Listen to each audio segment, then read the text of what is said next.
कहानी की शुरुआत में एक रेलवे टर्मिनल को देखते हैं जहां दो दोस्त अपना घर बसा कर रहा करते थे। उनका नाम नटसन और विकसन था। नटसन के पास एक बैजरो नाम का पेट भी था। वो अपने पेट बैजरो से बहुत प्यार करता था। वो तीनों वहां साथ में बहुत खुशी से रहा करते थे और उन्हें किसी चीज की कमी नहीं थी। दूसरी ओर हम अमेंडा नाम की एक लड़की को देखते हैं जो अपने डैड एरिक के साथ कुछ गुंडों से बचकर भाग रही होती है, क्योंकि उसके डैड एक साइंटिस्ट थे। उनके पीछे जो विलेंस होते हैं उनका नाम राल्फ और एल्फ था, जो अपने बॉस मैग्नस के कहने पर एरिक को पकड़ने आए थे। अमेंडा और एरिक एक ट्रेन के जरिए उनसे बचकर भागने की कोशिश करते हैं, पर एरिक गलती से राल्फ के हाथों पकड़ा जाता है। पर वो अमेंडा को कहता है कि तुम भाग जाओ और किसी की मदद लेके आना। उसकी बात मानकर अमेंडा को मजबूरी में वहां से जाना पड़ता है। और ठीक उसी रात जब नटसन और विकसन सो रहे थे कि तभी उनके टनल में अमेंडा का एक्सीडेंट हो जाता है, जिसे सुनकर नटसन की आंख खुल जाती है और वो विकसन को अपने साथ लेकर वहां देखने जाता है, जहां उनकी मुलाकात अमेंडा से होती है, जिसे वो अपने घर ले जाते हैं और विकसन उसे देखते ही पसंद करने लगता है। वहां नटसन उसे अपने दोस्त और पेट से मिलाता है और उसके वहां होने का कारण पूछता है। तब अमेंडा को याद आता है कि उसके डैड खतरे में हैं और वो वहां से जाने लगती है, पर विकसन ऐसा नहीं चाहता था, इसलिए वो उसको ध्यान भटकाने की कोशिश करता है और उससे प्रॉब्लम के बारे में पूछने पर वो बताती है कि मेरे डैड खतरे में हैं। उन्हें मैग्नस नाम के एक साइको ने किडनैप कर लिया है। वो उनके जरिए एक खतरनाक केमिकल बनाना चाहता है। उसकी बात सुनने के बाद विकसन और नटसन उसकी मदद करने के लिए तैयार हो जाते हैं और वो अपनी यूनिक गाड़ी निकालते हैं, जिसमें बैठकर वो सभी मैग्नस से अमेंडा के डैड को छुड़ाने निकल जाते हैं। अगले सीन में उस सिटी को देखते हैं जहां मैग्नस रहा करता था, पर वो जगह बहुत ही पोल्यूटेड था और वहां हमेशा काले बादल छाए रहते थे, जिससे वहां के लोग बहुत परेशान थे। वहीं राल्फ और एल्फ एरिक को लेकर मैग्नस के कहे अनुसार उसके कासल में पहुंचते हैं, जिसे देखकर वो बहुत खुश होता है और अमेंडा के बचकर भाग जाने की बात को इग्नोर कर देता है। वो एरिक को जल्द ही अपने सिरम बनाने के काम को शुरू करने को कहता है, जिसका इस्तेमाल हमें आगे पता चलेगा, पर एरिक उसके लिए ये काम करने से साफ मना कर देता है। इस वजह से मैग्नस उसे टॉर्चर करने लगता है और फिर भी वो अपने फैसले पर टिका रहता है। इसलिए मैग्नस सोचता है कि अगर इसकी बेटी को टॉर्चर करे तो इसे मेरी बात माननी ही पड़ेगी। इसलिए वो राल्फ और एल्फ को अमेंडा को ढूंढ कर लाने को कहता है। इधर नटसन और बाकी सभी रेलवे ट्रैक से होते हुए आगे बढ़ रहे होते हैं कि तभी उनके पीछे एक ट्रेन आने लगता है। इसलिए वो अपनी कार्ट को तेजी से भगाने लगते हैं और किसी तरह वो रेलवे ट्रैक के रूट को चेंज करके इस हादसे को टाल देते हैं। पर अब कार्ट के ब्रेक फेल होने के कारण वो कार्ट का कंट्रोल खो देते हैं। उसी ट्रेन में राल्फ और एल्फ मौजूद होते हैं। वो जब अमेंडा को देखते हैं तो ट्रेन रोककर उनका पीछा करने लगते हैं। कंट्रोल ना होने से वो तीनों एक थीम पार्क में आ पहुंचते हैं, जहां वो बाहर से वेल जैसे दिखने वाले एक केव में होते हैं। पर राल्फ और एल्फ भी उनका पीछा करते हुए वहां पहुंच चुके थे। वही केव में उन्हें जेड और ऑस्कर नाम के दो ह्यूमनॉइड क्रीचर्स मिलते हैं, जो उनके साथ बहुत फ्रेंडली होते हैं। उतने में राल्फ और एल्फ मौके का फायदा उठाकर अमेंडा को वहां से किडनैप करके लेकर चले जाते हैं, पर वो इस बात से अनजान होते हैं कि उन्होंने अमेंडा की जगह बैजरो को पकड़ लिया था। ये जानने के बाद नटसेन बहुत परेशान हो जाता है, पर उन्होंने केव का एंट्रेंस भी बंद कर दिया था,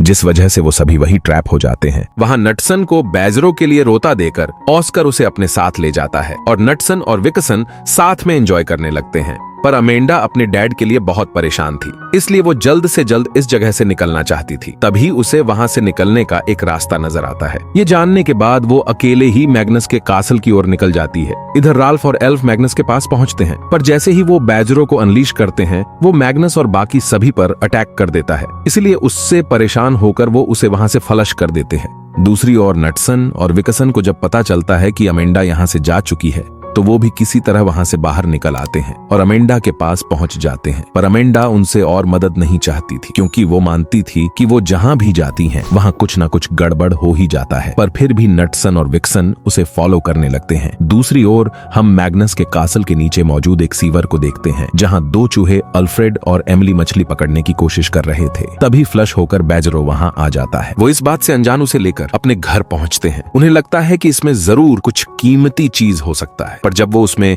बैजरो को देखते हैं तो बहुत डर जाते हैं। उतने में वहां एक इलेक्ट्रिक मशीन आती है। ये देखकर बाकी सभी तो छुप जाते हैं, पर वो मशीन अल्फ्रेड को वहां से लेकर चली जाती है। उसके पीछे मौजूद लोगों को देखकर बैजरो समझ जाता है कि वो मशीन मैग्नस की है। वहां अल्फ्रेड के ग्रैंडपा उसे बताते हैं कि मैग्नस ने एक एक करके हमारी कम्युनिटी के बहुत से चूहों को पकड़ लिया है। इस पर बैजरो उनसे कहता है कि अगर हम इस मशीन को फॉलो करें तो उनका पता लगा सकते हैं। तब वो चूहे उससे अल्फ्रेड को छुड़ाने में मदद मांगते हैं और उससे उसे अपना किंग घोषित कर देते हैं। इसके बाद वो अपने मिशन के लिए निकल जाते हैं। दूसरी ओर अमेंडा काफी समय के बाद मैग्नस के कासल तक पहुंच चुकी थी। वहां विक्सन अमेंडा को यह दिखाने की कोशिश करता है कि वो बहुत बहादुर है, पर अमेंडा उससे मदद लिए बिना अकेले ही अपने डैड को छुड़ाने जाने लगती है। इस कारण से विक्सन और नटसन में लड़ाई होने लगती है। वो एक दूसरे पर इसका ब्लेम डालने लगते हैं और गुस्सा होकर एक दूसरे से अलग हो जाते हैं। इधर बेजरो भी बाकी दो चूहों के साथ मैग्नस के कासल तक पहुंच चुका था। वो किसी तरह उसके लेबोरेटरी तक पहुंचकर अल्फ्रेड को छुड़ाना चाहते थे। इसके लिए वो एक गैजेट का सहारा लेते हैं। इस बारे में अमेंडा को भी पता चल जाता है। वो लेबोरेटरी पहुंचकर वहां अल्फ्रेड को कैद देखते हैं। वहीं अमेंडा भी छुपते हुए मैग्नस के कासल में घुस चुकी थी। वहां हमें पता चलता है कि मैग्नस के पास एक ऐसा सिरम था जिससे वो चूहों को अपना गुलाम बना सकता था, पर इंसानों पर यह सिरम काम नहीं करता था। इसलिए वो चाहता था कि एरिक उसके लिए वो सिरम तैयार करें ताकि उसकी मदद से वो सभी इंसानों को भी अपना गुलाम बना सके और पूरी दुनिया पर राज कर सके। इसीलिए वो अपने चमचों को अमेंडा को हर हाल में ढूंढ कर लाने को कहता है।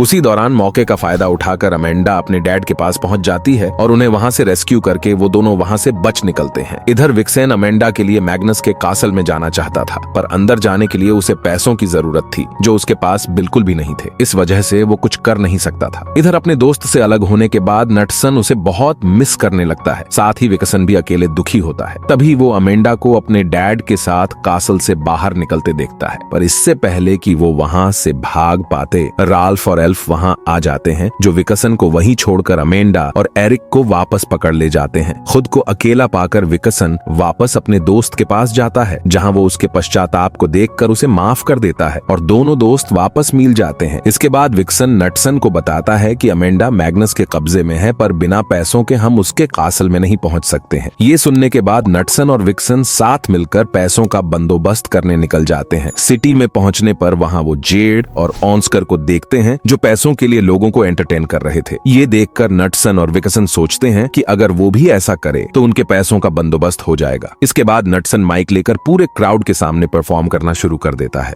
ऑस्कर और जेड भी इसमें उनका साथ देते हैं। उनके एक्ट को देखकर पूरी क्राउड उन्हें बहुत सपोर्ट करती है और इस कारण से उन्हें अपनी जरूरत के अनुसार पैसे मिल जाते हैं। पर क्राउड उन्हें वापस से परफॉर्म करने को कहती है। अब नटसन ब्रदर्स को अमेंडा को बचाना था, इसलिए वो उनका ध्यान भटकाकर वहां से भागने की कोशिश करते हैं, पर ऑडियंस उन्हें नहीं जाने देना चाहती थी, इसलिए वो उनके पीछे पड़ जाते हैं। इधर अमेंडा के पकड़े जाने के बाद एरिक मजबूर हो जाता है, इसलिए उसे मैग्नस के लिए सिरम बनाने के लिए मानना पड़ता है। तभी राल्फ देखता है कि नटसन और विकसन के पीछे शहर के बहुत लोग लगे हैं। इससे उसे लगता है कि वो दोनों सब के साथ मिलकर उनका सामना करने आए हैं। ये बात जब मैग्नस को पता चलती है तो वो बहुत डर जाता है और डोर ब्रिज लॉक करने को कहता है ताकि कोई भी उसके कासल तक ना पहुंच सके। वो अपने सिरम के इस्तेमाल से चूहों की आर्मी तैयार करता है जो उसके लिए क्राउड का सामना करते हैं। इधर शहर के लोगों ने अभी भी उनका पीछा नहीं छोड़ा था और वो मैग्नस के स्टेचू से डोर ब्रिज को तोड़कर कासल में घुस जाते हैं। पर तभी एरिक मैग्नस का सिरम तैयार कर देता है और जैसे ही क्राउड उस तक पहुंचने वाली होती है, वो उस सिरम को मशीन में डालकर उन पर स्प्रे कर देता है, जिससे इन्फेक्ट होकर वो सभी उसके गुलाम बन जाते हैं और उसके कंट्रोल में आ जाते हैं। पर तभी वहां बेजरो की एंट्री होती है, जो अपने ग्लासेस और मास्क के कारण उस सिरम से इन्फेक्ट नहीं होता। मैग्नस उसे वहां देखकर उसे रोकने के लिए अपनी आर्मी भेजता है, पर बेजरो भी पूरी तैयारी के साथ आया था। इसी बीच एरिक अमेंडा को बचा लेता है। उसने मैग्नस के सिरम का एंटीडोट भी बना लिया था। वहीं बेजरो भी मौका पाकर उसके सिरम को निकाल लेता है और नटसन और विक्सन को आजाद कर देता है। तभी एरिक मैग्नस पर एक स्टेच्यू गिरा देता है और अमेंडा उस एंटीडोट को मशीन में डालकर इन्फेक्टेड लोगों पर स्प्रे कर देती है, जिससे वो सभी वापस से नॉर्मल हो जाते हैं। इसके बाद अल्फ्रेड और बाकी सभी चूहे भी अपने कैद से आजाद हो जाते हैं। पर तभी मैग्नस बेजरो पर हमला करके उस सिरम को ले जाता है। इसलिए अमेंडा नटसेन और विक्सन से बेजरो को उस पर छोड़कर मैग्नस के पीछे भेजती है। मैग्नस का प्लान था कि वो अपने सिरम को स्पेस में ले जाकर स्प्रे करे ताकि वो पूरे अर्थ के एटमॉस्फेयर में फैलकर सभी को इन्फेक्ट कर सके। पर नटसन ब्रदर्स भी उसके साथ ही आ चुके थे। यहाँ नटसन ब्रदर्स मैग्नस से उस सिरम को छीनने की कोशिश करते हैं। तभी उनका स्पेसशिप एक एस्ट्रॉइड से टकरा जाता है, जिससे एक्सीडेंटली मैग्नस वो ड्रिंक पी लेता है। इस कारण से सिरम के साइड इफेक्ट्स से